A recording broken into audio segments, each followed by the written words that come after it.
Ecclesiastes tells us that there is a season for everything under the sun. And there is a time to have self-control. There's a time to fight. There's a time to contemplate.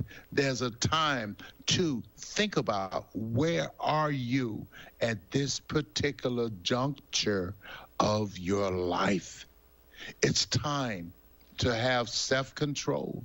You can control your anger. Yes, you can. You can control your fear, your doubts. You can control it if you would put your trust in the one who paid the price. His name is Jesus, brothers and sisters. And he can teach you how to perform your duty over your life. The Bible tells you to love the Lord with all your heart, all your mind, and all your soul. Love him. Seek ye first the kingdom of God and his righteousness, and all these things shall be added unto you. Be encouraged, my brothers and sisters, and don't fear. Don't let the enemy talk you out of your identity. You are a masterpiece. God made you. He breathed life inside you. You are not a mistake. You are a masterpiece. Yes, he created you for a special purpose. He sent you to this world with a special purpose in mind. And if you seek him, he will show you things that you did not know. So remember, my brothers and sisters, there's a way out of your mess, and it's JESUS. Where can you buy a brand new Nissan with a lifetime warranty? Kingston Pike. Hey, folks, Gerald Anderson with Ted Russell Nissan. You heard it right. Every new Ted Russell Nissan comes with a lifetime warranty, and that's a long, long time. Ted Russell Nissan on Kingston Pike. Good morning and welcome to AM 1380 WYSH and Ask Your Neighbor. Ask Your Neighbor can also be heard and seen on our website, WYSHradio.com. And if you are in Anderson, Rome, or Morgan County and have Comcast cable, you can watch Ask Your Neighbor on BBB TV Channel 12. Ask Your Neighbor is the program where you call in and do just that. Ask Your Neighbor. Do you have a comment? Do you have a problem? Or do you have a question? Then call in and ask your neighbor. 865-457-1380 or toll free at 877-711-4005. And for those of you that might be listening or watching on the internet, you can email from our website, WYSHradio.com. Just click on the Contact Us button and email your questions. Now sit back and listen as listeners throughout East Tennessee and the entire world answer your questions on Ask Your Neighbor on BBB TV 12 and AM 1380 WYSH.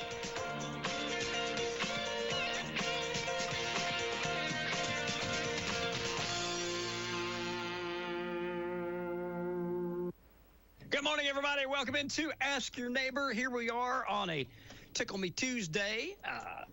Anderson County Commissioner Tracy Wandale, my buddy and pal. I call you Commissioner Wandale, but I knew you before you was a commissioner. Yes, I knew you back in the day. Yes, that is correct. 30 years ago. We're friends first and all. Yes, absolutely. How are you, Tracy? Good, buddy. How about yourself? I'm good. I'm good. Too. Just sitting here talking shop. Yeah. And so, everything going well? Yeah, everything seems to be plugging along, you know. Kids, family, wife, all doing good. And that's good. Everything seems to be plugging along. Been on vacation yet? Yes, we went at the end of May. Where'd you guys go? We always go to Myrtle Beach like you know. Just chill out on the beach and take it in. I enjoy it down there. I do too. Quiet and yes. You know, you got enough of what you want if you need to. You want to go do something, but not so much that it's always in your face. Right. So we're good. Good. How about government-wise, commission-wise? What's been going on? It seems to be going okay. No problems. We passed a budget, balanced budget, no tax increase, which is great. Everything seems to be moving along very good. I'll get your opinion on what do you think about some of the stuff that's going on at the high school? Well, I don't know. Believe it or not, I don't get information from the school on what's happening and what's not. I'm hearing like everybody else, but I'd like to think that everything will get squared away and straightened out, and get back to taking care of the kids, educating the kids, and doing what we should be doing. Dr. Parrott speaks at commission meetings, gives his report each month, right? Yes. And did he bring any of this up during his report, or give you guys an update as to what, when, how, where, or why? No, and really no one has asked him either. I would assume, I can speak for myself, that I understand that that's something for Dr. Parrott, the school board, to figure out and, get a plan in place to address whatever is going on and take care of business. That's what we need. We need our school system to be the best in the state, which I always believed it was. And I know we've had some hiccups apparently.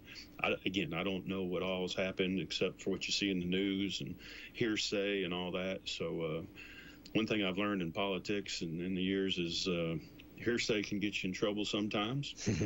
So I just wait until, things kind of settle out. And, my prayers and thoughts are that everything will be worked out and get our school back in order. I think we got a great principal now in place. I like Robbie Harrell. I think he'll bring exactly what we need. I think Robbie has earned his way in his career, and I think he'll bring some continuity, some structure, and some leadership that is needed, obviously, at this time. Yeah, I think Robbie will do a great job. He's going to come on here. He's getting his sea legs about him, you know what I mean? And he's as they say, drinking from a fire hose. Right? Yeah, he is. I was impressed, though. He hadn't been there a week, and he was able to uncover at least what appears to be information showing that we didn't play an eligible player, and that's good news. I don't know how that'll play out in the grand scheme of things, but hopefully we don't have to forfeit those games. That's my hope. And I don't know. To me, we all want to win in life and sports and life or whatever, but that's, to me, it's not important if we get the wins or not. I mean, it's what's more important is we lead our young men and women for the future, and so they can fill in. And I was driving over here this morning, and I was just looking out the window of the truck and thought, how, and I know I might say this every time I come see you, but how blessed are we to be where we are? Yeah, absolutely. And there ain't no place better to me than Anderson County, Tennessee. And it's a hiccup. It's a bad hiccup, but I'll have faith. It happens. I'll have faith in the school board and Dr. Parrott that they'll rectify it. And my hope is they're having discussions on it on a regular basis and putting a plan in place. Well, right now you've got Russell will be here next Wednesday, a week from tomorrow. Sheriff will be here, so I can find out if there's anything he can tell us. But he's got an investigation going, and when he was here last time, he said what they basically are looking into is 8 charges. All 8 are misdemeanors, but that he didn't realize there's actual statutes, there's law on the books about grade change. Didn't know that. He didn't know that. It's misdemeanor. But he said that's what his department, is looking at the time he was here, those 8 things. And he didn't know what Dave's looking at. I don't know, but he's doing an investigation. So we'll see. People make mistakes. I'm just ready to get it done. Yeah, you know what I mean? Be finished. Well, get it all out. It kind of made me have flashbacks because, I moved here in '79. I came from Virginia. I was a Navy brat. My dad was in our family. My father was in the Navy there, and I had to go to a school called Crestwood. It was an all African American school. It was back when you had to have the buses, desegregation. People might not realize, some would, but you also had white folks going to all black schools. Well, I was one of those guys, lucky guys to go, and that's where I got my chipped teeth from. Really? Oh yeah, I got knocked out twice after school because my brother was older and he could defend himself, and they'd find out I'm the little brother. So I'd shut the locker and bam, there I go. But it was obviously difficult, so I wasn't, really young, immature, and I think I was in the 7th grade, and I'd wait till the teacher would move out of the class, and I'd mosey up to the grade book, and I'd turn that F into a B. it's pretty easy, you know. I mean, you could take that F and just put a couple of humps on it. And there you go. Well, I finally got caught because the teacher couldn't understand how I was getting B's. How you were Yeah, passing. so I got caught and then got suspended. But that was a long time ago, and that taught me a lesson. You know, I got to apply myself, I guess. So when it comes down to grade changing, you've got a little mileage on you. Yeah. I did that in the 7th grade. That's something my kids don't even know. So. Well, they're growing up now, so we can tell some of that stuff. Yeah, I never had the backbone to do the grade book. Yeah. But now, you know, the individual test scores that you had to take home. Now those. See, I wasn't smart enough to think about that, right? Yeah, so those I would change those when I got home. Everybody, you know, that was great, Mom. Oh, you made a B? Yes, Mama. See, I'd have never thought of that. And then that was good. I didn't have to worry about it too much. I guess it was probably hard for me to turn that 0 into anything. It's hard to work with that. Yeah. You can make maybe a small A if you put a Well, I guess tail I could on put it. another 0 and a 1 in front. There you go. That's it. Well, hopefully all this stuff's going to shake out. I just hate that we're getting back into the school year. Yeah. And it's, you know what I mean? It's hanging out there. I was asking somebody yesterday. Well, David Queener. I was talking to David when he was here. You know, is our coach going to be the coach? Because right now he's still interim coach, right? Until we figure it out. That's my understanding. That's what I thought. So it's, you know, just here we are. This is the time of year right now we start gearing up our football program, you know, trying to get that stuff in line. There's a lot of question marks hanging out there. So just from the perspective of upsetting the apple cart and being ready to, you know, get everybody back out there practicing and us get back into the routine, I want to get it done and over. As far as football goes, if I had a magic wand and I could make a wish, I would like to see Coach Keith get back in his spot, and I'd like to see Hammock stay on and everybody work together like they've done in the past. Yep. And you know, that would, I think, go a long way with the community. It's not about having to win. You know, it's about doing the right things for these kids. And I had zero problem with Coach Keith. I respect the man, and I felt like he led our kids in the right way. And you know, I do not like the way he was kind of drugged through the mud through the media, and not you, Ron, but you know, on TV and stuff. And I just felt that he deserved better than that. But you know, life is life. In the beginning, when all of this stuff broke, you know, we had a teacher that said that the coach had asked that something be changed. And so when they didn't renew his contract, they made a very specific effort to separate Coach Keith from the grade changing scandal. They said, this is not about that. Correct. This is about playing an illegal player, you know, and this. Okay. I said, all right. It kind of seemed odd that here, just in the magic of, you know, we got two things happen, you know, same time. Two things that would never really, you wouldn't think happen. A coach knows if coach knows. You yes. Probably were a kid that had to work on your grades all the time. No question. So coach knows that, and they stay on you. Yes. You know what I mean? Yes. So I thought, well, it's just odd, but okay, if that's it.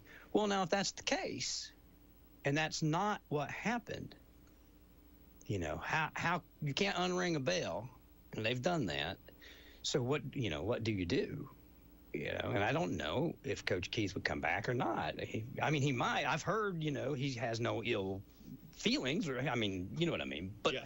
I haven't spoken to him personally. I spoke to him maybe a week after when he was not renewed or whatever. And, you know, he didn't have, you know, he was in shock pretty much, but I haven't talked to him since. I did wave at him at the Clinton High School volleyball golf tournament. Me and the wife were going by, and we threw our hand up. He was out there playing golf, which I thought was, you know, that's kind of the guy he is. He's still doing his thing. Here he is out there playing golf in support of the school, you know, and he had a smile on his face. You know, I told Shannon, I said, you know, who would do that? I don't think I could. Yeah, I don't think I could go out there and support the people that threw you out. Yeah. So, yeah. And I want to say this, Ron. I know there's outliers, and everybody's got opinions. Me and you both know that. Sure. But I want to tip my hat to Anderson County, because I didn't get the impression. Now, others will probably argue with me, but I appreciate Anderson County not trying to stir the pot and, blow this up into something big and, create that divisiveness. I'm really appreciative of how they handle it from their side of the street.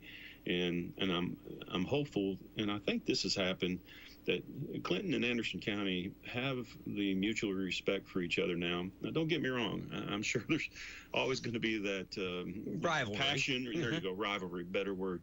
And that's all good. But, we got a lot of good things at both schools. And, you tip your hat when you win a state championship. You should tip your hat to them. Absolutely. That's what I did, and they deserved it. It wasn't anything I did, but as just a elected official, I wanted them to know how proud I was of them, because I was, and Absolutely. I still am. And so I appreciate the way they've handled things.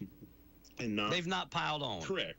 That's it. And that's the way we should be in life. We should support each other. We're all in the same county. Let's just love one another and make it happen. I'll tell you this too, Tracy. I think it's an easy trap to have gotten caught in because and I think it might have this. We might be able to blame all this on COVID. I'm not joking. No, because of the virtual learning that they curtailed so much so quickly to try and keep kids learning when they didn't let them go to school. That's kind of what they were using. And I think it became a very easy crutch. You've got a kid that's having a hard time in this class. You can take him out of this class and you can put him into this virtual where he is supposed to let them go at their own speed. You know what I mean? Right. And it just, somebody just looked at it one day and went, hey, little Billy's now got all A's. Little Billy's good. So, you know what I mean? You can almost know how it happened, where it started out somebody just moving there to better themselves and do it. And then it turned into, hey, wow, this might work here. Yeah, we do this, and then then you get somebody that takes advantage of it once or twice, and then pretty soon you've got 1,500 grades changed, and that's where we're at right now. So hopefully all that's worked out, fixed up, we don't have to do that again. But I say that to say this. I have a feeling that a lot of other school systems went, oh, crap, are we doing that? Do we have that happening right now? Yeah. And it wouldn't surprise me if it was happening, and not even with anything nefarious. People just saying, you know what I mean? Let's get you in, let's get you through this algebra class and move you on to the next thing that you need to get and learn. But anyway, so I'm glad they haven't piled on, but I have a feeling that, everybody has had to take a real close look at themselves and make sure that they haven't, stumbled into some area like that too, because just from what I know, it sounds like it was an easy mess to make, and it just grew. Yes. So I think your question is fair in just discussing, and we've talked about this on the county level, and the mayor's mentioned it. It's something she's talked about once or twice too, is about we need to have a mechanism for communications. We need someone that can speak on our behalf. I'll be your director of communications. You'd be perfect. Because you would share the facts. Sure. You wouldn't try to fabricate. No. But I know the mayor has mentioned it once or twice in the past, and just open discussion stuff. And I'm not certainly speaking on her behalf, but I think it's a good idea and I think the school system needs to have a spokesperson that, and I think Ryan is the fellow that does that, but we need to get the message out to the community on, hey, what happened? Where are we at? Where are we going? And in the future, if you have a representative, you know what I mean, that can communicate back and forth between our elected officials, entities, whether it be school board or other boards or whatever. Right. That makes everybody's life better. Yes. If you've got all the information, because you guys have to vote and make decisions on this and fund and all this other stuff. So the more information that you have, the better off that you are. Right. And every year you guys fund the schools. Yes, we do. I'm sure that when all that comes about this year, there'll be a lot of questions and stuff asked. But the more information you get from school board or whoever, the easier it is for you guys to make those decisions and get folks what they need. Well, we have to maintain, as VL Stonecipher taught me, maintenance of effort. Maintenance of effort. And yes. once you get that established, you can apparently never go backwards. You can't go backwards. You got to keep. You can't take money away. That's right. Once you give it, it's there. Yeah. So, but I think Dr. Parrott, who I respect very much, I think he had complete faith in the principal of Clinton High School, as he does all of his principals. And I think it was a really jolt to him that this happened. I think he would have bet the house that nothing like this would ever happen with any of his principals. And again, I don't have any facts. I don't know exactly what has or has not happened, but he made the tough decision in making a change. And that in itself, I don't think was easy for him. Oh, I know it wasn't. But the good news is he's moving on, and we're moving on, and we got a principal in Robbie Harrell that I think is going to.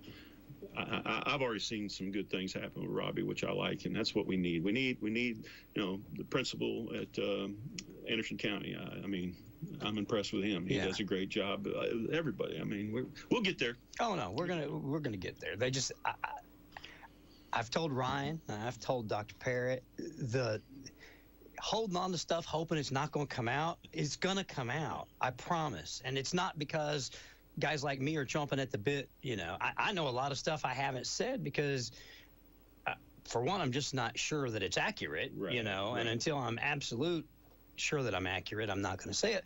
But for two, it's just salacious. It doesn't have anything to do with, fixing a problem or whatever. And I just wish that the school system, whatever is left, dump it all on the table. Yes. As ugly as it is, and then let's move on to the next thing. That's all I worry about. And now we've got legal folks, we got law enforcement involved. Well, now, whether that takes a day or whether it takes a year, this is going to be drug on until they're done too. So I'm anxious to get it, to find out the breadth and width of it, get it all done, said, over, and then start again. Me too. And I think the community and as a whole is as well. And we got school starting up soon, so. The bad thing right now, though, Tracy, is and you probably know folks that are teachers. You've got teachers that are frustrated. They feel like that there might be administrators that are there maybe that knew what was going on. So you've got a lot of dissension right now just over what to do and who was involved and what. So it's from me and you, our perspective, we look at it and say, okay, they had this mess, get it cleaned up. But if you're inside of it, there's another, another world swirling around in there, right, where they've got their own in-house stuff. So there's a lot of issues they need to get cleaned up. Yes, and they will. Greg Deal retiring, that hurts. I think Greg Deal was very solid in his leadership skills. So my hope is that the school board tightens it up, the administration tightens it up. We got to be leaders. We got to be not afraid to say, hey, I'm wrong. Yeah. I made a mistake. Sure. And I'm not afraid to say that. I've made mistakes, and I'll say them, and I'm brutally honest, I guess, sometimes, but I always want people to feel as if they can trust me in what I say and what I do. I'm not perfect, never going to be perfect, but I think that's the same kind of mindset we need to have in our school system. And I think we had it, but I think we got to get back to the ABCs, and let's just get back to doing what we need to do, all work together. One of the other things that I've seen over the years and being as a commissioner is this, and we've talked about this before, but there should be no thought process of power or control. That shouldn't be what drives an individual every day to see if I have control of this program or this or that. It should be all of us working together. And I know it's all flowers and rainbows and sunshine, but unicorns. At the end of the day, it makes it more successful for all of us. Oh, it'd be great. Yeah, so there should be no we're here and you're there. No big eyes and little U's. That's I understand. Right. I agree. It should be like that. But we're human, and there's people that are gonna, they want the power, whatever program it is, or control. But I tell you, I went to one of the board meetings before all this stuff happened for some other reason, and I said this to Sheriff Barker, but I was so impressed because his daughter was one of those school representatives from each school. Anderson County had a person, and Clinton had a person. I can't remember the young lady from Anderson County, but she spoke very well, and I was so impressed with these two students speaking to the school board, and I thought, man, we're going in the right direction. This is what we need. We need to give our next generation a voice, because they spoke pretty well on the behalf of all the students that they represented. And I think I'd like to see that happen more, because a lot of times, as me and you both know, having kids, the truth will come out. Mm-hmm. Oh, yeah. And it's not always something we want to hear, but the truth will come out. But, I'm praying that everything works out. I've intentionally, personally stayed out of the way. Yeah. I don't want to be another person poking the bear and all that. I don't blame you. I used to be probably the biggest antagonizer up there, but, over the years I've learned that, I'll be better served if I listen more and then make comments at a point where maybe it could add something to the conversation. But I'm not interested anymore in my stage in life to just be negative and criticize. We got enough of that crap in the world today. Yep. And I just find solutions. I want to see solutions. Let's talk about something that good happened. I dropped my daughter off just this morning to the volleyball coach Johnson and her husband and the staff. Amazing. Yeah. They care about the kids. And do they want to win? Yes. But do they demand that they win? No. I'll give you a small example. My daughter told me last night, she goes, "Dad, I need $1." I said, "What for?" She plays on the volleyball team. Mm-hmm. And she goes, I got to give the coach $1. I said, "For what?" She goes, "Well, she told us not to leave our shoes on the floor in the locker room anymore. And if y'all did, that she's going to take them up and it'll cost you $1. Get your shoes back." And she puts the $1 back in the fund. Of course, she don't take it. But But I went to give her $1 this morning. She goes, "Oh, I already gave her the $1. I'm good." So, but it's those kind of things that are teaching your kids. Put your shoes up. Yeah. Put your stuff away. Yeah. Do what mom and dad said at home. Absolutely. But, she's going to make you. Yeah. And you're going to pay $1. That's right. Well, at the end of the day, I say this too. And you know that. You were talking about Russell's daughter. Great example. I think Trey is a great example. Yes. The children are great examples. Yes. If the children and the parents want their child to have a great education, it's available here. That is correct. It's available. That is correct. Not every kid takes advantage. Not every kid applies himself. Not every parent. You know what I mean? Some kids, some are different. But I can tell you that my son, Trey, got a tremendous education. He did. He's a smart young man, and he took advantage of all the opportunities that were afforded him at Clinton High School. He went on. He got a scholarship to UT. And the smile on his face said it all. Yeah. Because he knew he applied himself. Yeah. And he earned that stuff. Absolutely. And he's proud of himself. I'm proud of him. I can't wait to see him march. And he had good parents that emphasize, Well, that's my whole point too. It's a team effort. Correct. It's available there, but you've got mom and dad have to stay on the child so that the child stays applied, because that's just in their nature not to. Correct. That's right. So you got to kind of try and stay focused and keep them focused on the future, which is really hard with a kid. Oh, it is. They don't see nothing. The kids think the future's it's never coming. I'll never be 30. That's right. But I've seen firsthand I can go back. I'll go back to Barry's son, Jack. Jack Hutchins. Yep. Brilliant kid. Now, doing some big stuff in the lab. Was recruited to do big stuff in the lab. So that's awesome. I say all that to say this: if you're out there and you have worries or about Clinton High School or what have you, okay. But the education is there, and correct. All you got to do is make sure your kids or grandkids apply themselves and stick with them and help them. But it's there. Yes. There's living proof to it. I agree. There's a great education available. Yep.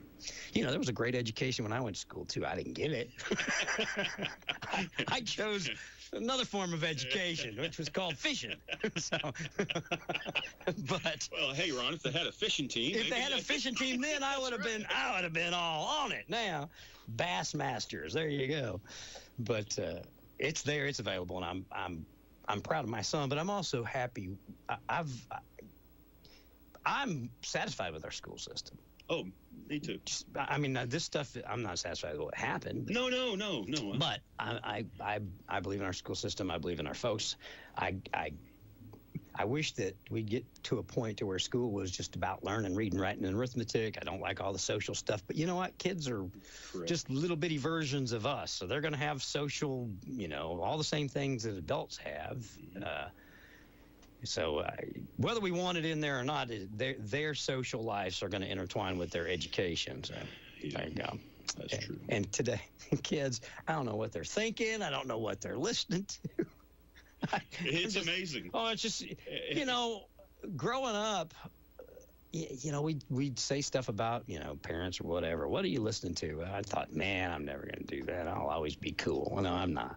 Yeah. I'm not even close. Well, Ron, you mentioned it made me think. I mean, when I was that age, in high school or something, I never really took the time to talk to my parents. We're too busy doing our thing, and so, as you well know, you can only capture that moment when they provide it, and they're in the right mindset. And when they are, you got to be sure to put everything aside, get away from the computer, put your phone down. Yeah, what is it? And then they'll spill whatever's on their mind, and then you get that little time. Now, something we did, which we hadn't done in a long time since our oldest Samantha was been married with the grandchildren and her husband and Robert, and she left the kids with Robert. She came with us, and we all went to Topgolf as a family unit. We hadn't done that. I can't remember. That's cool. And it was cool. And but by her husband, allowing her to go do that with no problems. Sure. And, he supported her. And then, we all got together and ate, and we golfed too well. We just had fun. Sure. And gives you a moment to find out what's going on in your daughter's life. Exactly. If she needs you, she needs something. All there, all three daughters. Yeah. Trace, he was there. So we had, of course, Shannon. We had a great time. But those are the things that kind of come very rarely that we all should probably try to strive to do more of. Well, and those are the kind of things too that if you want to make sure your kids get a good education or whatever, that small little bit amount of time can go a long way. Absolutely. And you helping them do whatever they need to do. You're right. I don't get much time at all where my boys come to me and they want to, sit down and talk. And when they do, it's usually they're in trouble. You're right about the boys. Need money. Need money. Or either they've got in trouble with with the other parent. They're like, yes, guess what I did. So, but I'm I guess optimistic of our future. I'm ready to get stuff done so we can, like I said, get selling football. I want to get the football going. I'm completely. I don't even know what to expect this year. How many years have you covered football now, Ron? Me personally, 34. Unbelievable. Yeah, I've 34. I've been involved in it, and then the station's done it since the stations have been here. When they first put WYSH on the air, it only broadcast during the day, so it didn't do the live games, but it covered them. It went there, and I don't think we started doing the live games probably until the 80s. No. We did prior to that. They did it. They had the FM. They did the live games on, starting somewhere in the 70s. It was Charlie did it. Charlie Phillips. Gosh. So I don't know if we've done every game since 1960, but we've been involved in one way or another somehow. So so I was telling somebody the other day. I said something about being on air for 35 years, and they were like, wow, you've been in radio for 35 years? I said, no, I've been in radio since 1975. I've owned a radio station for 35 years. And I was like, holy cow. Man, time just... It does. I had a friend come in. We grew up together, played music together, and he moved to Phoenix. When I went to Phoenix, he was one of the ones that came out there. The whole band did. Well, he stayed. He's still there. So he came home to visit this weekend and was I forgot what my point was going to be, but anyway, I forgot where I was going. Just completely lost my train of thought. No, welcome to your 60s, Tracy. There you go. So what else is going on? What do we got coming up? I wanted to talk a little bit about the Fire Commission. Okay. Anderson County Fire Commission is something that we have in the county. I'll probably get this incorrect, but it seems like it started in the 60s, maybe, if I'm not mistaken. It might have started a little later, but the Anderson County Fire Commission was developed just to kind of keep to provide some stability, to get training, to provide better emergency services to the county, and it brings everybody together. I've kind of followed the Fire Commission for years. I was on it when I first got elected, served with Doug Hahn, Commissioner Hahn from previously Lake City, now, of course, Rocky Top. And Doug always did a great job, and I always was impressed with the way he handled things. And then I think it kind of went over into Commissioner Teresa Scott from Oak Ridge kind of did it for a while, and then Commissioner Shane Val did it for a very long time, a good amount of time, did a great job, and the position came open, and I volunteered along with Commissioner Beauchamp. Sabra has done an amazing job. Sabra is engaged. I'm really impressed with Sabra and what she does, not just on Fire Commission, but in general as a commissioner. She really does her research and understands and communicates it well. And but the Fire Commission, what I wanted to really talk about is just bring the public up to speed, Ron. It's made up of the 5 volunteer fire departments.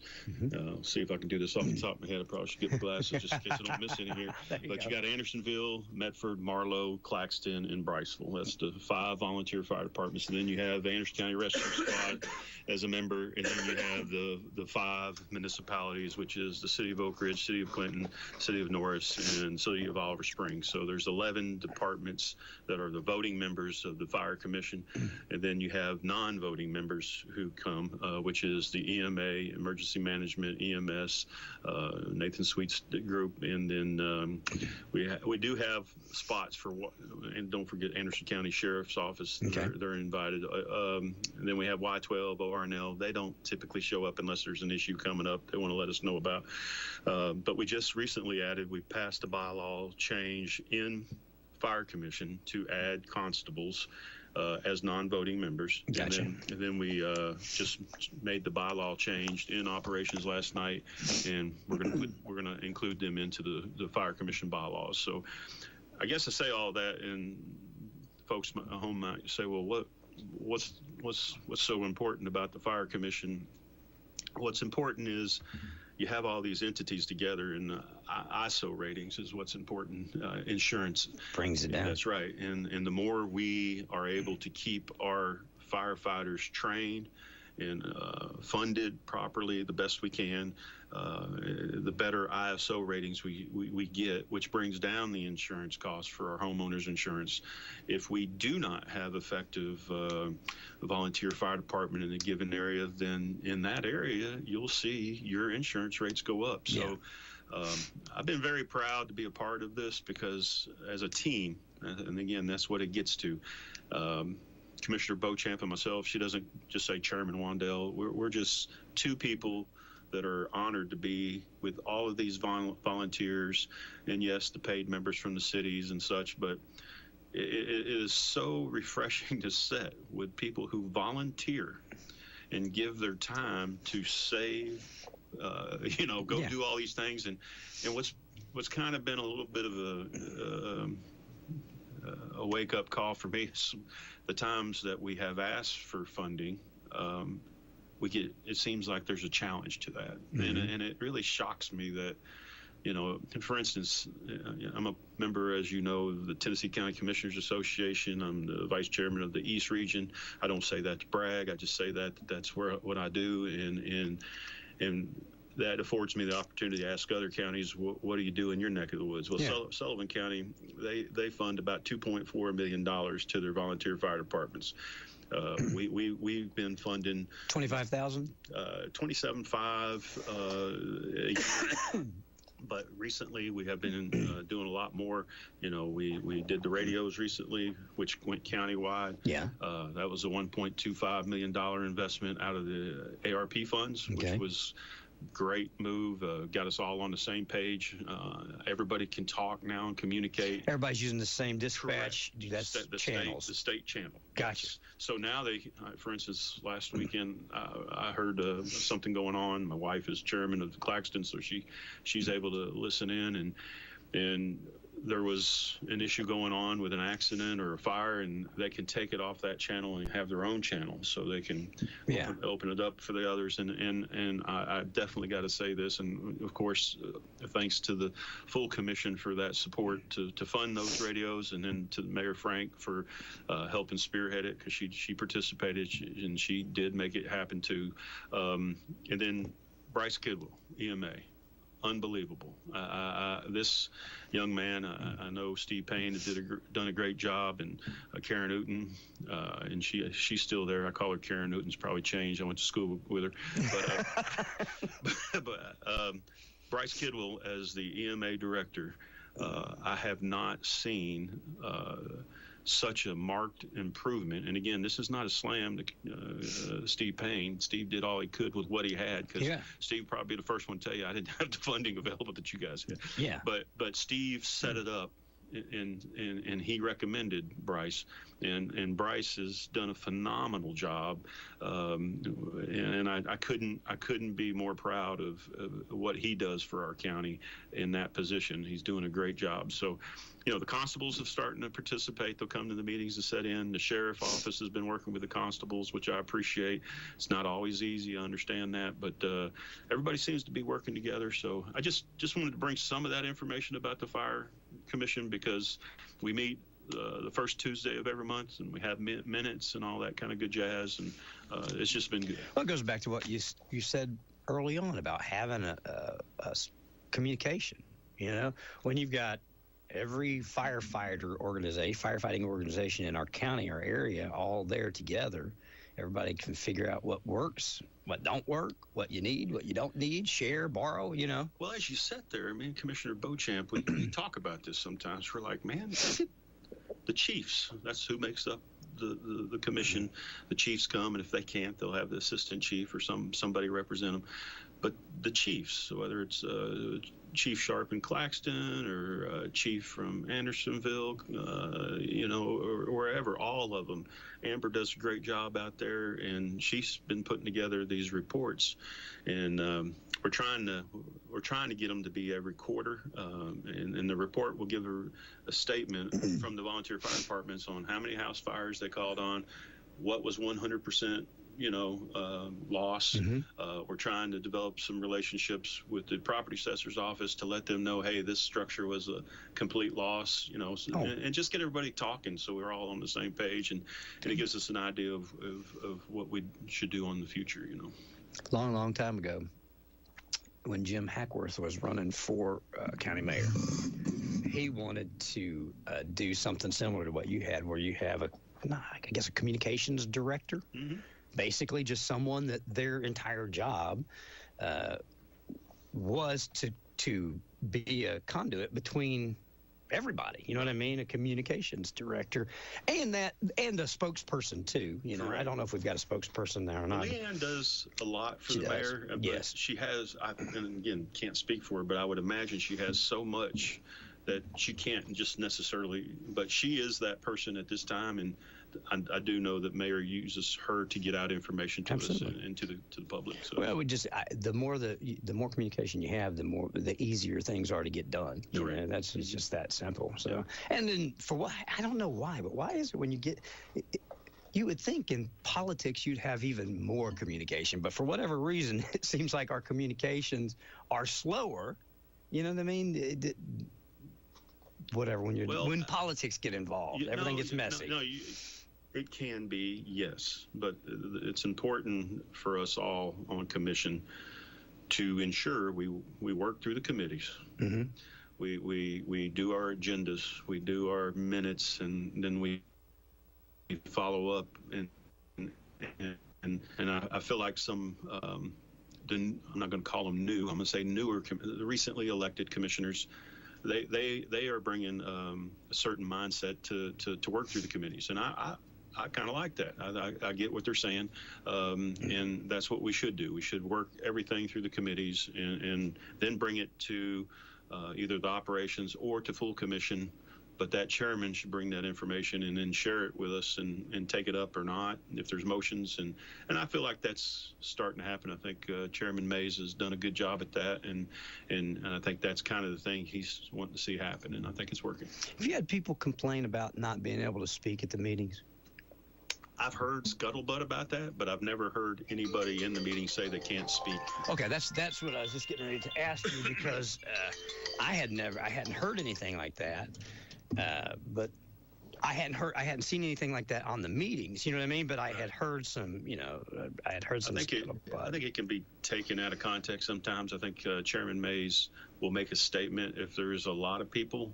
He encourages to have, a speaker or two, because if they're all for the same cause, there's not probably a lot that could be added, maybe. But I haven't seen them cut anybody off other than if you get to the 3 minutes, then you're done, just like anybody else. Sure. Okay. Well, good. That's just, I heard the same kind of scuttlebutt that county commission then on the last school board meeting, folks were there to speak. I actually heard Jay Yeager talk about that. Of course, he's not over the school board, but I think he gave some feedback on it. It was, school board has a different setup than us. We make a statement at the beginning of the meeting. If you wish to speak, you have 3 minutes, state your name, your address, and then you can speak. I think at the school board, my understanding is they have a sign-in sheet, and you're required to sign in or something. But so it's a different process. But I don't know what the process is. I again, outside of that, I heard the same kind of rumblings, but I didn't have any. I don't recall anyone being cut off or not being allowed to speak at an Anderson County Commission meeting. Yeah. I'm trying to think of. I remember the city of Clinton here a long time ago kind of got into a scuttlebutt with Phil Harbor. This has been 20 years ago. Over a very similar scenario, and got themselves in trouble, lost a lawsuit over it. So, I remember that. People get to speak, but there is Robert's rules or whatever that we go by and adhere to. So, well, that's good. It's a touchy. I mean, it's I remember when I was chairman, you want everyone to speak. But at the same time, you got to get into business, and you got to go to. And you want to get home by a reasonable time. Well, and that never bothered me, but I just. But if you, here's what I don't see, Ron. I don't see individuals that probably say they aren't allowed to speak. I never see them at a committee meeting. There you go. And what I was told by my good friend, Commissioner Alderson, who we didn't always see eye to eye, but I loved him because he would always call me out. And I like that. I like to be challenged. It's okay. It's all right to say you don't agree with me. But I loved him for that. And he knew it. But and God rest his soul. But Commissioner Alderson would say in meetings, and Myron Iwanski would say it from time to time, this question should have been brought up prior to this meeting. And I was the worst one early on. I'd just throw it out there during the meeting and, want to talk about it and argue about it. And but I think we've got away from that now. And I just encourage those people who feel like they're not being able to speak, go to a committee meeting. You'll have all the time in the world to talk. Well, that's, sometimes people, they just see the commission meeting as the end all do all. They don't realize there's umpteen committees and there's stuff going on. It's not just once a month kind of thing. Correct. You guys are doing stuff every day. Right. So, yeah, folks should do that. And do we have a schedule of our committee meetings and all of that? That's up on the website. Yeah, it's at andersoncountytn.gov, and you can click on the calendar. And on that calendar it's just what you would think, a calendar with all the different committees, what time, what room. You can click on them, and I think it'll even pull up the agenda too. That's cool. Yeah, that's cool. What else is happening? Well, hey, let's back up a second. What's going on with Bull Run? So Bull Run is still in the process of decommissioning. They're not producing power anymore. I talked to the site supervisor a few weeks ago. He had called me about something else and got to meet the fellow over the phone. And he said that we should start seeing some demolition, I guess you can say, probably in 2025. I'm not saying the stacks are going to come down by then, but so it's still in process to be fully decommissioned. There is the one section that's going to remain, the brown building there.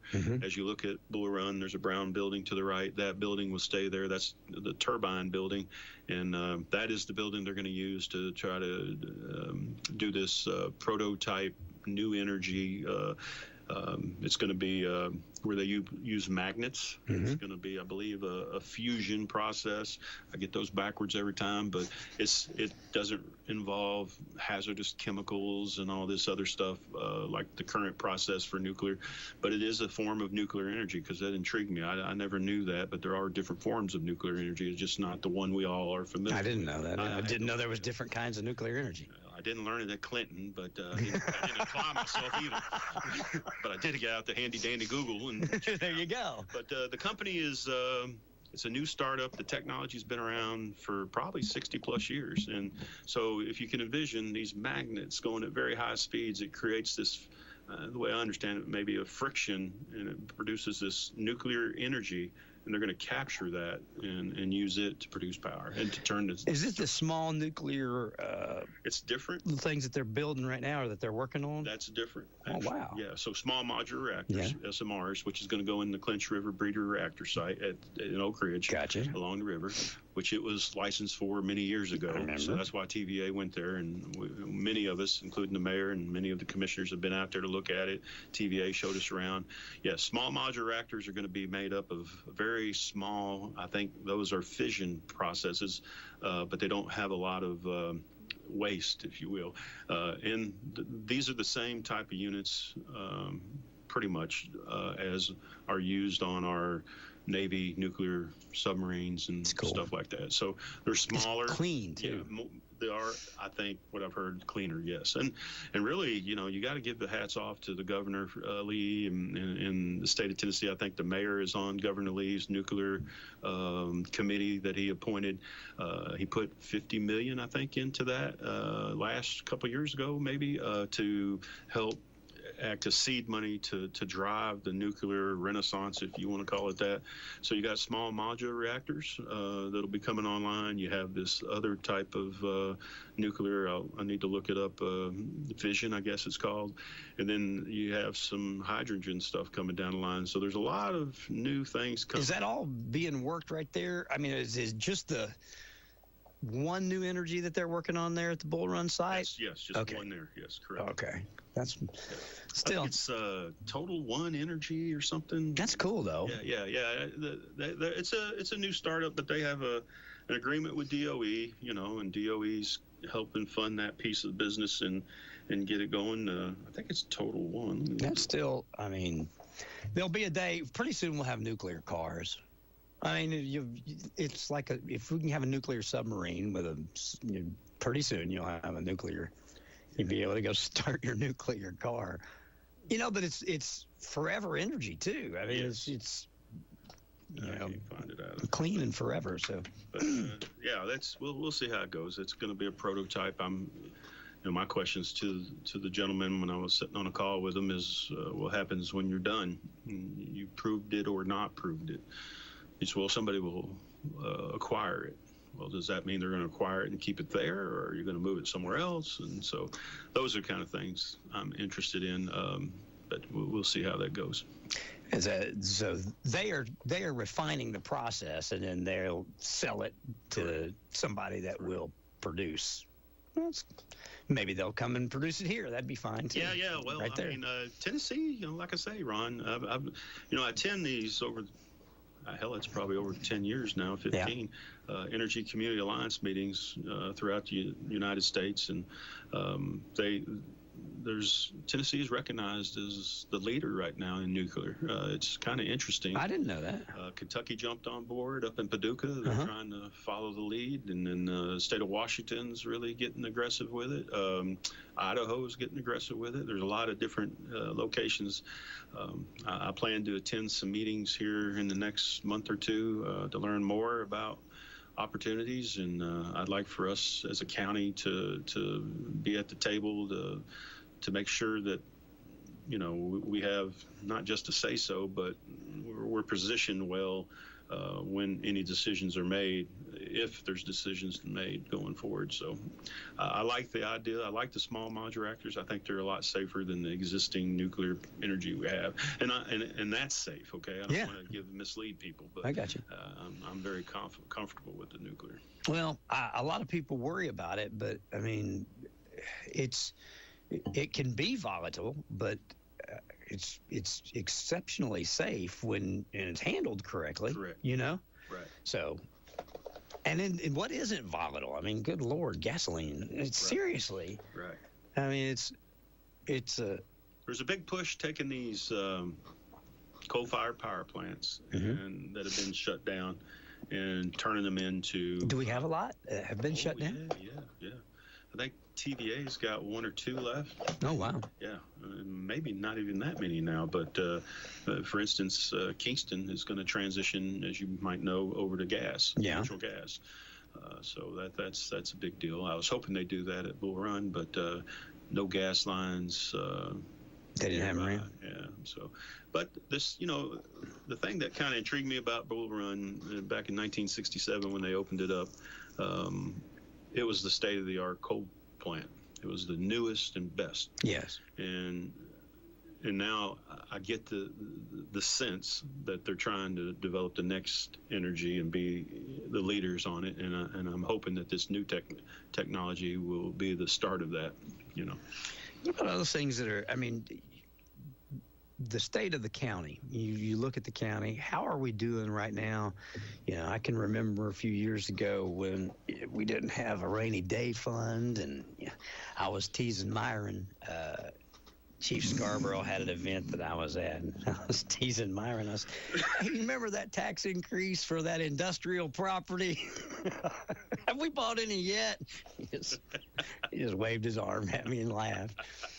But, we are, from the naked eye, we're experiencing a lot of growth. You see stores and, retail and stuff. But how are we doing from, just from a county perspective, not just economically, but on other stuff? I think we're doing good. I can't speak to the new business development piece. I think the industrial park thing is kind of hard, to get industrial land and find that next industrial space. But it must be real hard. We're at 20-some years now. Yeah. We're looking. But I will say that I want people to know that I've never voted for a tax increase. I never planned to vote for a tax. And that was another thing me and Alderson went sideways on. But, but I respect it as a position. You got to have the money to fund. But to that point, yes, we were fortunate enough over the last, I had at the last meeting, I asked Robbie if he could get us the last 12 years of departmental budgets so we could look at them. And, as soon as you ask the question, as you can imagine, folks, some might start thinking, well, you're going to go attack somebody. No, it's not attack. It's I wanted to genuinely see what have we funded. And to your question earlier, we've been fortunate that we have had a good, solid rainy day fund, and we've been able to fund things. Examples are the Sheriff's Department. Yeah. Sheriff's Department, and I reported this in the meeting last night on operations. In 17-18, it was at just over 11 million. We're over 16 million. Now that includes the jail, which is over half the cost. Okay, but when you think about that, it's the first flag that goes up for us as a normal citizen or taxpayer. That's we're blowing 16 money. million. But I look at that as an investment we've made on behalf of the taxpayers to get us to where we need to be. And Sheriff Barker, I think, has led that. And we've all seen some of the results. We got new cars. We got the jail seems to be doing good. I mean, nothing's perfect, but I think to Commissioner Alderson's point, you have to fund things. Yeah. You got to make some investment to see things get better. So I think the sheriff and his team has done that, and I don't have any issues with that. So EMS, it's went from just over 5 million in 17-18 to 7.5 million and currently. Not a huge jump, a slight jump, but we're making progress. And I think the tourism went from 560,000 to 1.2 million. Now, I think a lot of that revenue is from the hotel motels, which probably wasn't a lot of them back in that time frame, just getting started. Sure. So that fund has jumped up. I think, and the other one I looked at was the veterans, and it was like 105,000 total budget in 17-18, and now it's at 132,000, I think, 138. I can't remember, but so we are making progress, and there's a lot of those. I just pulled out a few to look at. Obviously, those were the big ones. I did not look at the schools yet. That's my next one. I want to look at the schools and see how we're doing there and what kind of investment. So financially, we're pretty solvent. We just got to be good stewards and make sure we don't overspend. You know, we still got to act like we don't have money. Sure. And that's something I hope we continue to do and see what happens. A number of years ago, this came up, and here recently, I mean, it started. People been asking me about this again, and I thought if there's anybody I'd ask about, it'd be you. P cards. Do you guys get those? Do you guys as commissioners get credit cards to use? Commissioner has no credit card. Okay. The only person that I think holds the credit card on behalf of commission is our secretary, Annette Pruitt, to book rooms and things. She does not give that credit card out to anybody. She maintains that credit card, and it's tied to our budget. I thought that Chairman Mays uses it. No, I think Chairman Mays. I'm sorry. No, you know, I think, and I may be wrong. I wouldn't know that, but I think he used the card. If I had to guess, for probably a hotel charge or something. But that's what it's for. If you're going somewhere on behalf of the county, you call Annette, or you call and she takes care of it. And she books the rooms with the credit card. Yeah. But typically, Ron, for instance, Tennessee County Commissioners Association, those that are going, you have to pre-register, and then those that are going will get the check with a non-tax exempt form that you take to the hotel and say, here you go, and they release that charge and then use the check. Okay. That's the way it's supposed to work.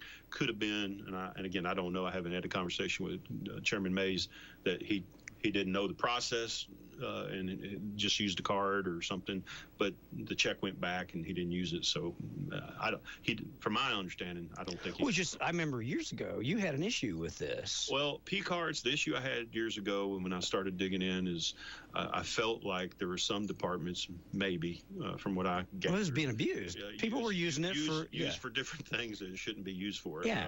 When you see Annette's hair gallery on there, you know that ain't a whole lot to do with. That seems like there was dog food. Dog. Anyway, I'm opening an old wound. I'm sorry. That's, to me, that's what we're supposed to do. Yeah. We're in our seats to be good stewards of the people's money. Absolutely. It's my job and every commissioner's job to do our job, so the folks at home don't have to sit around and wonder or think or worry. That they expect things from us, and that's what we should be doing. So to answer your question, I did ask Robbie probably 2 months ago if he could give me a report, because one of the reasons that we use the P cards is we get a rebate. So it looks to me as if the more the card is used, the more rebate we get. Now, one could argue is it savings or not, but it looks to be all under control. And ask Robbie. I don't have the number off the top of my head. We got, I can't remember, Ron. I'd be telling you a lie if I did, but we got several thousands of dollars back in rebates, I guess you could say. Mm-hmm. He gave us all the commissioners, I think, a breakdown of how many cards are each in department and who's in charge of those cards, and so I felt pretty good about it. I didn't ask for a breakdown of everybody's cards and what they bought and all that, but for me, I asked Robbie, "Do you feel pretty good about what we're spending?" And I trust Robbie and what he's doing. I like how Robbie and the purchasing and procurement, all those guys and gals work together. They do a good job from what I can tell. Well, good. I mean, all in all, no news is good news in, what I mean, in politics and such. It's been relatively quiet. We've not had a whole lot. Now, something I left out that's very important is they're all from that years ago, right? Mm-hmm. They are all now signed a form, an agreement, and they're obligated by that form to maintain those said the rules and policies and procedure in place. So they did put a policy and procedure. They had one, to me, kind of sketchy, but now we have one, and anyone who has a card must sign that. So there's liability attached with it. Yeah, correct. So responsibility. And they can be charged now. So there's teeth to it if something like that was. Well, good. Good. I just, you hear all these things, and I kind of just let them go in one ear and out the other. But while I had you here, I thought, well, I'll ask about it. Like the sheriff, from what I saw, and I'm again not picking on sheriff. Sheriff doesn't carry, in my mind, I think there's only one individual at the sheriff's department that has a card. Okay. Which I thought was pretty cool. That's the one individual. Now she can use the card if sheriff needs something, hotel room or something.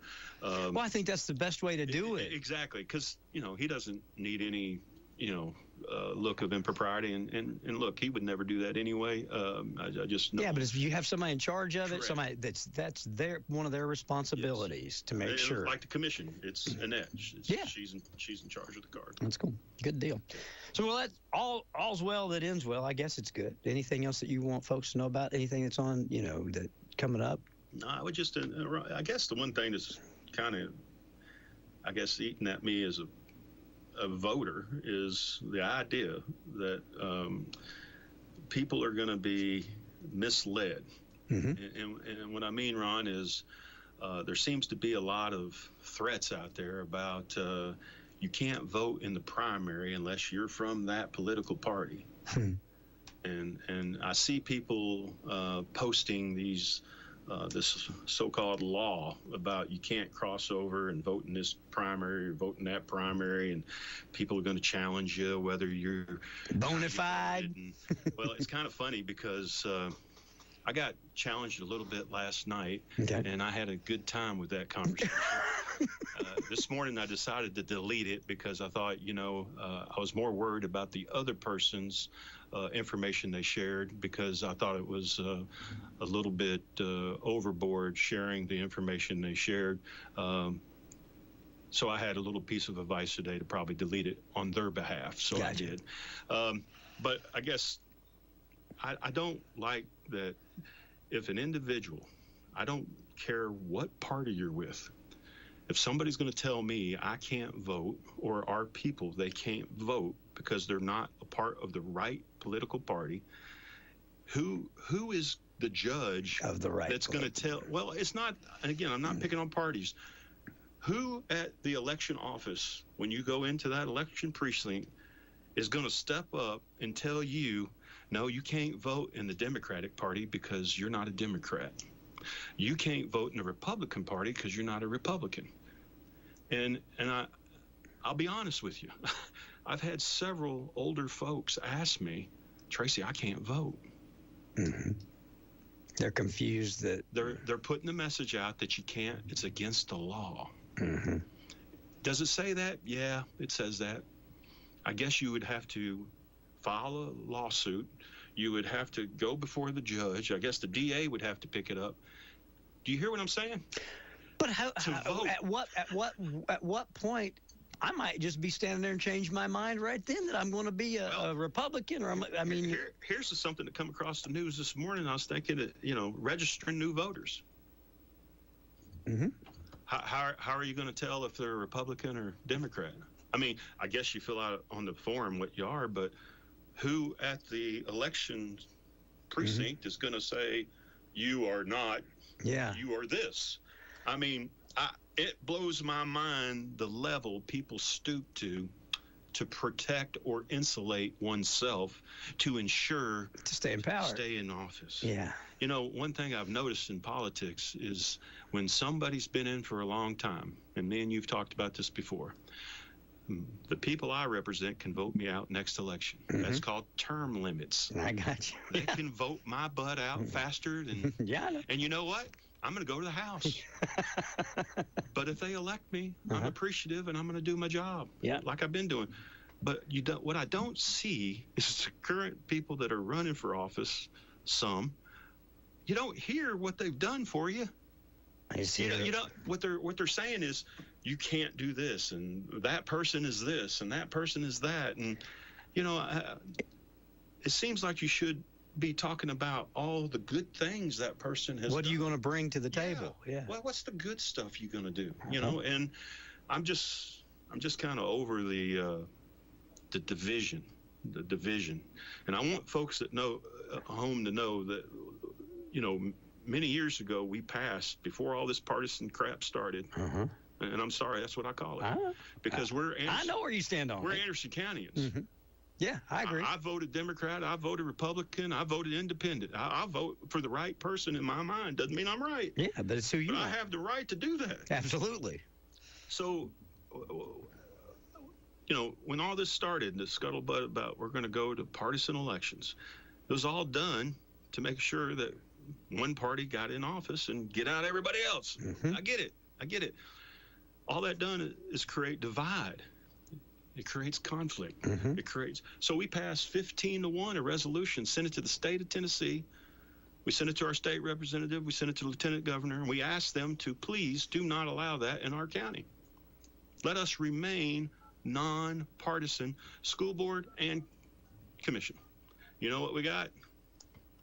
Nothing. Nothing. They didn't respond. The feedback I got was from the executive director of the Tennessee County Commissioners Association, because I reached out to him. I said, this is a shame that we're not even getting a response.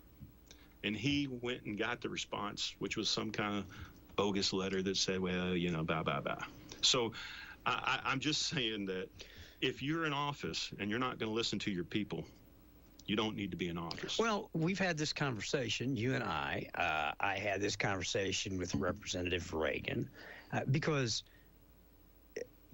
as hard as it is, if I'm elected by the people of Anderson County, I have to take and put if my personal thoughts conflict with what the constituency wants, you've got to put yourself on a back burner. That's hard to do. It is hard to do. It is. And I've done it. I know you have, and I commend you for doing it. But I understand when people have a hard time doing it. You can get away. You might make that mistake 3 or 4 times going down the road.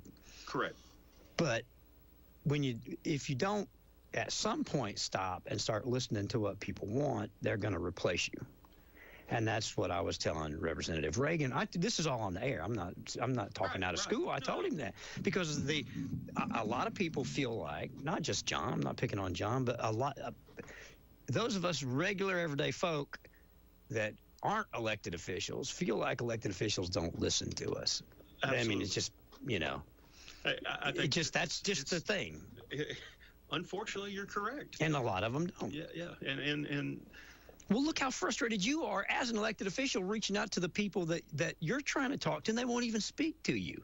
So you know how. Ron, think about it. Let's go back to charter days. Oh, yeah. Okay. How can a handful of people show up in Nashville, walk in to a state representative's office, and say, we are here on the behalf of Anderson County and all the people, and they want charter government? When all the people that signed that petition were for term limits. Yeah, that's what I know. But they turned it into charter government, and $100,000+ later. We're right where we started, aren't we? That was the biggest waste. Exactly. Waste of time and money. Unbelievable the amount of money and time we wasted. Well, not only did we waste the time and money, but we set forth to do it. We pushed it through, but then didn't adhere to it. We broke our own rules. We set the rules and then didn't do them. Our form of government works perfect in my mind. Do we have flaws? Absolutely. Everybody has flaws in life, but I think our form of government works good. Mayor Frank, I believe this in my heart of hearts. If somebody reaches out to Mayor Frank, she's going to respond. She may not always say what they want to hear, but Mayor Frank doesn't, to me, put her campaign or her position on the shelf to monopolize the amount of money that's going to come from a political party to make sure she has those funds to run the next election. That's where we're at, and that's the problem. When you start, and I think I've said this before, it's kind of funny. People say, oh, Tracy's a Democrat, Tracy's a Democrat. Have I been a Democrat before? Yes. I'm a bona fide, as I said earlier. Right now, if you look at my voting record, I'm a bona fide Republican. I could run as a Republican next time. And I'd be interested to see how they shoot me down, but we'll cross that bridge later. But in D.C., when Obama was in, it ain't no secret, I did not vote for Obama. I voted for McCain. He was the better choice in my mind. But when I was there, they talked about getting rid of that Yucca Mountain. I had toured Yucca Mountain with that Energy Community Alliance. Billions of dollars spent on that for a repository for nuclear spent fuel. And Senator Reid cut a deal with Obama. I'll get you the votes in Nevada if you axe Yucca Mountain. He formed the Blue Ribbon Commission. Yeah. Well, I was at the meeting for the Blue Ribbon Commission, and the chairman was passing the mic around to these elected officials. Did you speak? Commissioner Wandell, you want to? You don't want to hear my comment. Oh yeah, we do. So yeah, I spoke. And I said, well, I just said in a GAO meeting, Government Accounting Office meeting, and they described to all of us elected officials what their job is. It's to make sure we don't waste taxpayers' funds. My question is, we just wasted billions of dollars, and nobody's being charged for it. Uh-huh. Oh, it's different. I said, no, it's not different. See, you are the chairman of the Blue Ribbon Commission. You're paid to make sure that you can prove the reason why it shouldn't go forward. Mm-hmm. Your job isn't to make it go forward. It's to stop it. Your job is to stop it. Mm-hmm. You got a little offended, but that's okay. I said, but, I said, I'm going to leave it with this. The day as a candidate, elected official, we trade our values to get a position, that's when we start losing it. Yeah. And, we got to get back to what we believe in. We all should have the confidence in ourselves for the people we represent to make a tough decision. Sure. And I'm not bragging on myself, but you are exactly right. If my constituents say, Tracy, we want X, Y, Z, whether I believe ABC is correct, those constituents deserve to be represented. I did the same thing with the juvenile judge appointment when it tied. I took a lot of heat over that. Boy, you did. I remember. But you know what? Mm-hmm. I had a list, and I do this to this day. If there's an issue, point somebody or anything, I have a list. People call me, people email me, people talk to me at the store. Like, Tracy, I support this one. Okay, gotcha. Boom, boom, boom. Yeah. And time to vote. This one has more than you. I'm going this one. That's the way I do it. Well, that's the way you should do it. So, That's what I think. I believe, just like you said, you ought to have enough confidence in yourself that you make a decision based, whatever you think is right for your constituency. You may not have time to call, all the thousands of them, but you make that decision. And if they don't like it, they'll let you know, and you can fix it. And if they do, they'll let you know the same way. But the flyers, unbelievable. Man, they're out everywhere, aren't they? And one of them was from Dallas, Texas. And I thought to myself, what's Dallas, Texas got to do with Anderson County, Tennessee? And I just, to me, if somebody's putting out a mass ton of flyers, there must be some reason they require this individual to stay in office. Sure vote. And don't get me wrong, newly running individuals have flyers too, but it's totally out of hand. I mean, last election I ran, they sent that one flyer out and had me on there, some others, and me shaking Hillary Clinton's hand. Oh Lord, I'm the devil. But you know what? You couldn't find out who did it. They were protected. Oh, really? You never were able to find out who did those? It's against the law. They're protected by the law. Anybody can send anything out on a flyer, and they're protected by that pack. You can't do a thing about it. Nothing. Start a pack. I called attorneys. That's what they advise. Start a pack. Start your own pack. Mm-hmm. Spread your own lies. Mm-hmm. There's a person that has a lot to do with our local politics. Came to me a number of years back and wanted to start a pack. That's exactly, they wanted basically to work from the dark. Yes. Out of sight. Yes. Mm-hmm. Well, I always kid with I don't like that. I say, they're quick to show my picture with Hillary or Bill or something, which was just an event I was at. And yes, I was on Hillary Clinton's state campaign. She was at that time running against Obama. I didn't want Obama, and I'm not ashamed to say I wanted Hillary. Sorry. Okay. But it's amazing to me that anyone would be willing to sell themselves to any political party just so they can get that money for signs and for things. I would encourage all people who run the office. It seems like a catch-22. It's a never-ending, you're like a gerbil. We should get back to public service. I think we should eliminate all of that other stuff and people that genuinely want to do it.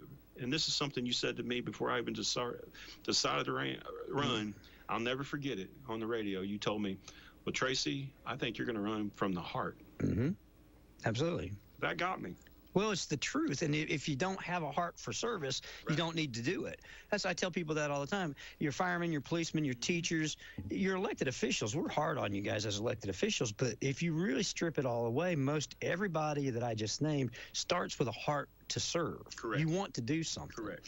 That's why recently I was approached to run for office. And I said, I declined. I said, thank you. Why not? You could win this. And I said, probably could, but the only time I've ever ran for office is when there was something I wanted to accomplish or something that there was no way to do it unless I was an elected official. You know what I mean? Right. And so I don't have any desire to be an elected official just to be an elected official. Right. You know what I mean? No. But if there's something, I feel like I feel like I have a heart to serve people. I want to serve people, but I have to see that, and there has to be something a need before I want to run for anything. It's difficult. It's hard. You're placed on. You're scrutinized. You're lied about. Yes. I mean, look, I didn't vote for Trump. I'm a bad guy for that, I guess. I don't really care, but buddy, we'll bring you over. Here's what I'll say. Okay. When I was in the military, and all military veterans are taught this, you respect the commander-in-chief. End of story. Period. He was my president. Mm-hmm. I never said he wasn't my president. I know. And that's the way you're supposed to do it, and then that's the way we should do it. Me and the mayor had that discussion when she was sitting right there, because when President Obama and Vice President Biden came to town, she opted not to go. She couldn't win. And I understand it, and I get along with Mayor Frank great. I don't have a problem with Terry, never have. But with that, I told her, I said, I think you should win. And she said, she just did not like President Obama. That's, she didn't want to seem like she was endorsing his policies. I said, well, at the very least, I would have went and said, hey, I don't think you're good. I think you need to change your mind. But well, that's one side of the equation. Mm-hmm. But the other side of the equation is you are the mayor of our county, mm-hmm. and you're going to be our mayor, and you're a Republican. Mm-hmm. So I see that as, I'm here. Look at me. I'm a Republican. And I'm. It doesn't mean I'm endorsing you just because you show up somewhere, but unfortunately, that's today's state. Well, we've gotten to the point, and our politics are so paralyzed right now, paralyzed that we just don't hardly get anything done. I can't remember the last time Congress has voted and done something. I'm not kidding. No. Executive orders have ran the country. I will say this. I mean, Congressman Fleischman. Yeah. I think he knocks it out of the park for us the best he can with all the crazy stuff going on there. We were able to finally, many people don't maybe know this. I don't know, and I'm not, again, trying to brag on myself, but the American nuclear thing, I chased that since 2008, 2009. Yeah. And it's set over there off of Blockhouse Valley with a fence around it, and TDAC managed it for over 30 years, and cesium and cobalt. Bad stuff, man. Mm-hmm. Wilder, whatever his name was, the father to the butcher wife. Yes, he's the one that started that. He got a $300,000+ grant from the federal government to start this new company back in 1963 or 4, 5, 7. So he starts this new company, takes isotopes from DOE, and brings them in and starts going to make all these products. Well, guess what? They went to the river, went downstream. TVA caught it in their intake water. So shut it down. Yeah. Sat that way forever. I couldn't get nobody to do anything on this thing. We talk about it. Mm-hmm. John Eichenberg, who was the DOE chair, he grinned at me and said, well, Tracy, that's not our problem. Well, what I know about the RCRA rules, Resource Conservation and Recovery Act, that was established in the 70s. Is there isotopes? If you made it, it's your stuff. Yeah, it's their isotopes. You are responsible. Of course, he disagreed with that assessment, and I get it. Fast forward, here we are today. EPA is on site today cleaning it up. It'll be clean and all cleaned up by October of this year, all removed and shipped off. So it only took you, what, 10, 20 years? Yeah. It took a long time. Mayor helped with that. Yeah. I'm not trying to say that it was all me, but I think I nudged it along with a letter to Michael Reagan, the EPA administrator, with a heartfelt message of how can this happen in our community, and nobody seems to care. Got it done. Got it done. It's good stuff, and that's good for everybody. That's absolutely good for everybody. So, well, you and I mean, I appreciate a great deal of what you do. I appreciate the way that you represent not just Claxton, but all of us. I mean, I've called you over stuff before. We're all together. So, I like that you take time to come out here and talk to me. I don't know why. Well, I appreciate you making time for me. I wish people would do that. I wish more would. Scott's going to be here tomorrow, and then next week I got the sheriff. I want, if we get you guys on, get elected officials on, that people. I think the more they hear from you, the more they understand what's going on, and the less fearful they are. I would just encourage those other commissioners. You're not going to set them up to fail. You know what I mean? Yeah, absolutely. You give a platform for us to speak and answer questions, the best of our ability. And sure. And I appreciate that. I enjoy it. There's no other place you can do this. No, not that I know of, not that I'm aware of. I mean, I'm sure somewhere, somehow, someone else does something similar, probably. But I don't know. I don't know why more people don't do it. I'm going to say that they probably don't know the process, and I just would encourage everyone. The process is to contact you. It's that simple. Pretty simple. Just call me or just come by. Put you on the calendar, and you're good to go. I've had people just walk in. Yes, come on, sit down. Come on in. Let's go. I don't mind. It makes my job easier when I got somebody else that do the talking. Anything else out there? We got a Claxton. You want to talk about this? Yeah, the Claxton Volunteer Fire Department. We're going to have a fundraiser. It's going to be a golf tournament at Centennial on October 5th. We'll leave the information with you, Ron. You can put it out there. You can sign up online at eventcaddy.com. The address is there. All these funds are going to go to the Volunteer Fire Department of Claxton. My hope is, Ron, that maybe we can build off of this and start doing a very large one to kind of help all the volunteer fire departments at some time. What kind of funding needs do they have? Are they coming up short? Well, I get, again, I've said before, my wife is on the board, so I get to hear sometimes about the you know all of it. Yeah, and plus that fire commission, so tires, man, $7,000, $10,000 for tires. I mean, you don't think about that. Yeah, you don't. So we were fortunate enough to get another $330,000 allocated for the volunteer fire departments through the budget committee and through the fire commission, and thankfully the commission approved it as well. So this year's budget, because the truck resolution went away, Ron. There is no truck resolution. So we're not doing trucks anymore. No. And so in talking to the volunteer, and what I liked about the fire commission, they brought it to us. It isn't me and Sabre saying, you're going to do this, you're going to do this. Oh, they're coming and they said, hey, guys, we'd like for you to get us the funding so we can use it individually to meet our needs, whether we need new turnout gear, whether we need new training, whether we need new tires, or if we want to buy a truck, we can go buy it ourselves and make payments, So that's kind of which I think will work. So this is the start of it. But these funds are used for all the training, for the equipment, just a lot of stuff, man. Claxton, they've stepped up. They've got them a boat now. They got probably 8 or 10 divers certified. So that's cool. We don't have to rely on Knox County to come help or Anderson County Rescue Squad. And I'll tip my hat to the Rescue Squad. They've really made some good changes, and they're doing very well too. I hear them on a lot of calls, and I just would like to thank them all, man. They all do a good job. All right. Yeah, man. We got a call. What's this? Hang on, Jason. Good morning, WYSH. Do you have a question or comment this morning? Hey, good morning, Ron. Hello, Wimp. Here. How are you, brother? I'm good, sir. How are you? I'm good, too. I'd just like to reflect back when you guys were talking about Coach Keith earlier in the program, and I sat here and I thought, well, should I call in? Should I not call in? Should I say something? But I want to share my thoughts about the situation. All right. About Coach Keith personally. All right.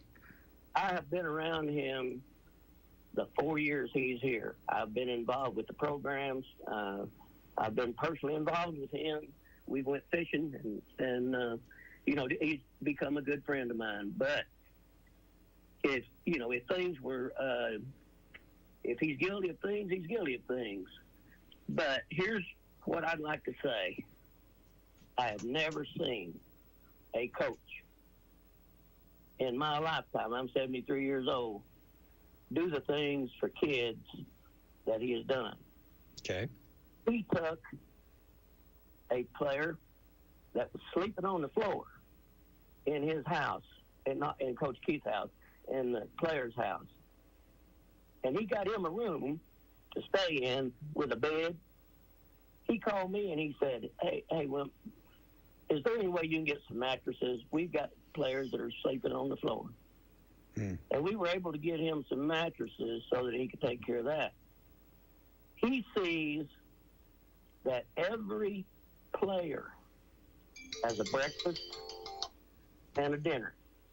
Yes.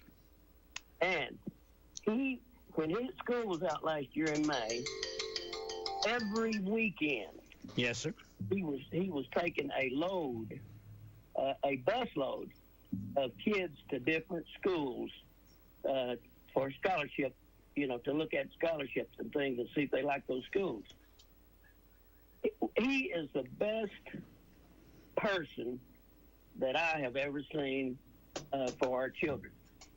It don't matter if they're a player. He's given to those in need that don't even like sports. He just, he's an incredible community person. He's in the seminary right now. I don't know if y'all knew that or not, but he is. And I know he was hurt when that happened, and I'm going to tell you, I don't believe that he is guilty of that from the conversations that we've had. Sure. And I heard through the grapevine. Now this is a hearsay, and I want people to know that one of the school board members was asked, "What can you do to help?" And they said, "We can't do nothing. It's not our job." And that he was fired because he didn't have tenure. Well, I don't believe that, number one. But it is the school board's job to be the boss of the superintendent instead of just saying, "I can't do nothing." What happens a lot of times is when people are elected to positions and they're over, like, say, the mayor, Clinton, for instance, or the mayor of the county, or whoever, the superintendent of schools. They become friends with those people instead of becoming their boss. And when you form a relationship like that, you're not going to go against anything they ask you or anything they say or anything, because you're friends now. You've turned that role over from being an elected official to serve the people or anybody else, whoever you're serving. You've turned that over to be a friend to that higher elected position. Therefore, you're not going to do anything about it. And I think that that's wrong. And I just wanted to share my thoughts. Coach Keith I think he should be brought back, or at least given the opportunity to be brought back to the high school coaching level and to work with those kids in need. We need that in our community. We need that in our town. We need that in our schools. Yeah. And he does that, Ron. Yep. No, I know how you feel. I do. I know that you have strong feelings about Coach Keith, and they fumbled this really bad because, when it all first came out, it was all tied to grade changes. Then when they didn't renew his contract, they separated out that and said it wasn't that, it was an ineligible player. Well, now we don't have an ineligible player. So, the big question David asked yesterday, why did they let Coach Keith, why didn't they renew his contract? If it was over an eligible player, they made a mistake. If it was over the grade changing scenario, they need to make that clear. It's very unclear why they did what they did, and then now they don't want to talk about it. They need to explain themselves to those of us that are out here just shell-shocked at all the stuff that's coming at us. We don't know. Yeah. So yeah, I listened to David yesterday, and he had some good things to say. You know, if people are listening, they should think about what he had to say. And I support what he said, and I think that they should give Coach Keith an opportunity to come back because they made a mistake. Yeah. I think. And you know, it just breaks my heart that we could lose a person that cares so much for these kids at our schools, and we need that. We need that everywhere. Just like Tracy said, we need to listen to each other. We need to talk to each other, and if we disagree, we can disagree, and walk away as friends. Sure. But in this case, they're not even willing to talk or speak up or anything because they say it's not their job. And it is their job, Ron. I agree. It's their job. And I'll tell you this. It's that attitude. It's not my job. It's that attitude that you end up firing a coach for doing something he didn't do in the midst of a grade-changing scandal that at least 4 of our board members knew that were going on and did nothing about it. Nope, they didn't do anything about it. Now look what the mess that we're in. We need those people off the Board of Education. They are not there. They have lost their heart of service, and now they are there to protect whatever it is they've established. And for someone to tell you it's not their job, well, that's why we're in this mess right here, because nobody was doing their job. Tracy said it in a very polite way that Tim trusted the people under him. Yeah, he did. But if you can trust, but you need to verify.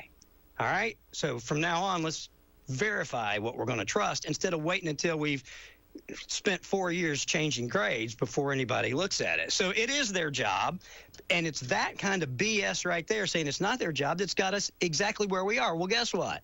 Let's help them get another job. Do you want to tell me which board member it's not their job to be a board member real quick so we can know who to vote against? No, because okay. Well, then you know what? Well, okay. All right. Okay. Let's just keep perpetuating putting bad people in there because we're afraid to tell that the bad people who they are. Tell me who they are. I'll tell. I don't care. And I may do that. If it's not their job, then let's get them a different job because it is their job. It's 100% their job. Not only that, we didn't recruit them. They asked us for it. Yeah. So that makes me mad. And one other hearsay. I'm going to tell you, and hearsays are something that you should really think about. But if a board member says in a meeting, well, since this has happened, all Clinton sports should be suspended for 1 year, that really ticks me off. And, of course, I can't vote against that member, but I can share what they say that been to the meetings have told me. Well, you know, Wimpin, therein again lies that stupid statements like that come from people who aren't doing their job to figure out that, hey, guess what? This part of our athletic department had nothing to do with any of that. You know, when you make a blanket statement and you just now threw every sport at Clinton High School under the bus without doing your job, that's why we're in the mess that we're in. Why would you want to penalize kids in a sport that had nothing to do with this? That's just an idiot talking. And that's on our school board. That came from a school board member. Well, I'm going to say a hearsay, but yes, someone told me. All right. Well, there you go. Well, again, if you guys keep voting for the same people, you're going to get the same mess. Enjoy it. Don't call me complaining and whining about it. I've spent hours upon hours upon hours on this radio station talking about all this stuff, and then you guys just go and elect the same idiots over again. Yeah. So there you go. Have at it. Sometimes it's not you guys. I know, Wimp. I know. But that's a broad brush. I'm just talking. I am. I'm painting with a broad brush today. But it aggravates me that you take time to talk to a school board member, and instead of saying, let me see what I can do, or we made a mistake, or I stand behind what we did, they go, guess what? That's not my job. Sorry, I'm clocking out. That bothers me, that you never get to clock out as an elected official, especially not over our kids. No. You're on 24/7 if you take that job. Yep, that's true. Yeah. Well, I just wanted to share my thoughts. I think he should be given a chance to come back if he wants to, and to let people know that we don't have very many community members and people that work with children like he does. There's so many kids that don't have food and a place to lay their head. And when you take time out of your life from your family to do that, I just think that is an amazing person to do that. Well, that needs to be factored in. That's all part of it. Yep. You know what I mean? It's not just wins and losses. Like Tracy was saying, we're trying to make good adults. So everything. Yeah. And I didn't even mention the football team. Just the coach. Just the coach. There you go. But I think he's one of the best coaches we ever had too. Jimmy Gaylor was a great coach. But I think Coach Keith fits right up there with him, and that's my personal opinion. And if somebody's got something to say about my personal opinion, they can call me. There you go. Well, thank you, buddy. Okay, buddy. Bye. I shouldn't use the word idiots, and I apologize for doing that. But that really bothers me. That's why people don't like, and that's why politicians have a bad rap because of just that. No. You're having $800 a month to be on a school board, right? Mm-hmm. We just fired a coach for something that now we are the same people, the same organization that accused him now is clearing him.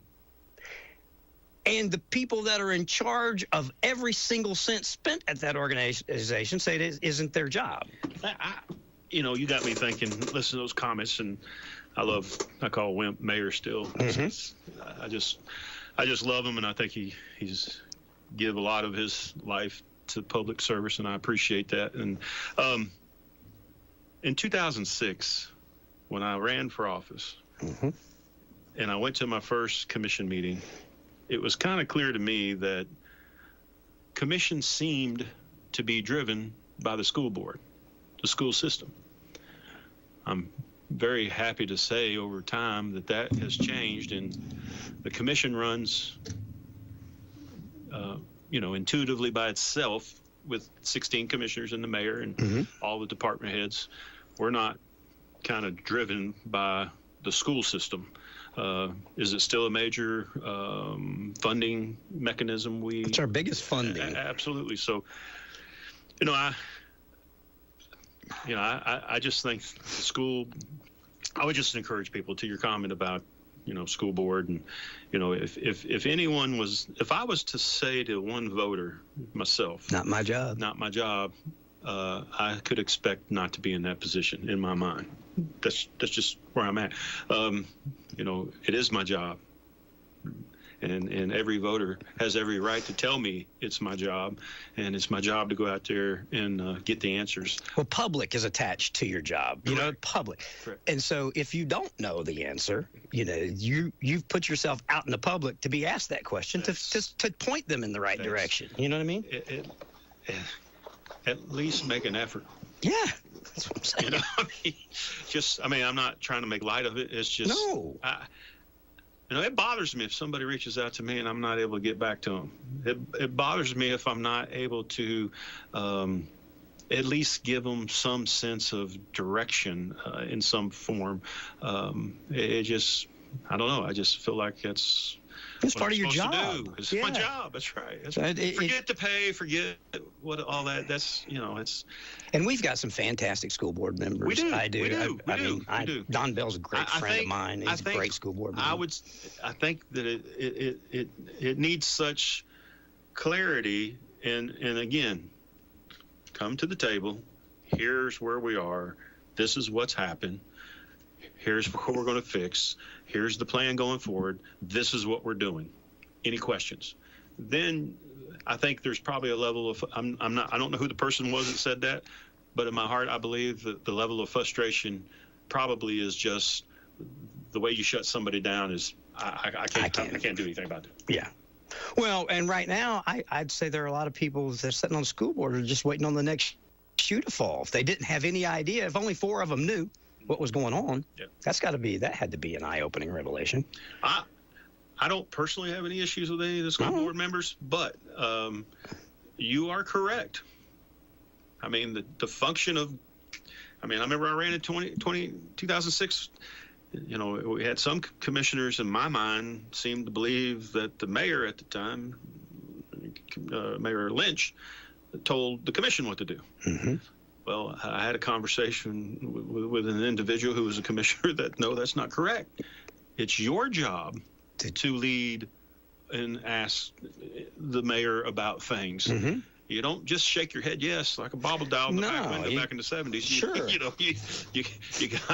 You gotta have communication. Sure. You know, doesn't mean you don't respect the mayor. Look, some might disagree, but I respect our mayor. Our mayor is a hard worker. She does a good job. I have no complaints. Do we see eye to eye on everything? No, but you know, I'm not going to go around and bash the mayor. Will I ask questions if there's something that is bothersome or something? Sure, but it's not to attack her or personally attack her. It's to try to help our county run as a better government. But you know, when you start attacking people, you know, that was one of the reasons, you don't know this, but I stepped down as the chairman of the Animal Advisory Committee because I had two people tell me in the community that, hey, I like it when you go after the mayor. Ron, that bothered me. Yeah. Because I thought, is that what you want? Is me just to attack the mayor? Yeah. Well, I stepped down. And at the end of the meeting, I said, I think, you know, Commissioner Varian from Oak Ridge, him and the mayor seem to be communicating very good. And I said, I'm stepping down, and I'd like to see you step up. And he did, and it's been going good. I don't want to perceive me as this person out to get anybody. Yeah, I know. You know, I mean, that's not good. Well, and it's certainly not productive to get anything done helpful for long-term success. Yeah, I'd like to think that if the mayor needs something, she knows she can call or text me and ask, and I'd like to think I have the same respect in reaching out to her, and that's the way it should be. And it doesn't mean we're going to agree on everything, but you know. I think that after the mayor won re-election, when Mr. Emmert ran, I think both commission and the mayor, because that was a brutal campaign. It was. I think everybody took a breath, and we've had a different perspective on governing moving after that. I agree with that. And I'm glad about that because I agree. Prior to that, we just had controversy after controversy, and no one, you say blue, they say green, and it just seemed like that it was exactly what you just said. Somebody's like, "Oh, I like it when Tracy gives it to," you know, it's just people were watching it for the fight instead of watching it for our success, coming to the meetings to see what good or was going on in the county. But it's, from outside looking in perspective, it's, things seem to be much more peaceful now, and we get so much more done when it's much more peaceful. Yes, we do. There you go. It's 12 o'clock, brother. I didn't even realize it. Well, hope my daughter's still waiting on me. She had practice. Supposed to pick her up at 11. Oops. Maybe Mama check the 360. You better hope so. You're in trouble. I haven't seen any texts, so I'll be all right. You could be. All right. Come back anytime, Tracy. I appreciate it. And thank you again for all you do and giving us an opportunity. This radio station is a blessing for our community. And thank you, I encourage everyone and anyone, if you need advertising or anything, reach out to Ron, Jasper. Yes. They'll take care of you. And there ain't no better form of advertising than local radio. We are getting ready to get started on our football sponsorships. We're putting all that together. Jasper's been working on that. So if you're out there and you'd like to support, I would absolutely. Let us know. Participate. We'll sign you up. Did you bring your checkbook? Jasper's probably outside. He's right there. He's on it. All right, he'll have you done in just a minute. All right, guys, enjoy. Good morning and welcome to AM 1380 WYSH and Ask Your Neighbor. Ask Your Neighbor can also be heard and seen on our website, WYSHradio.com. And if you are in Anderson,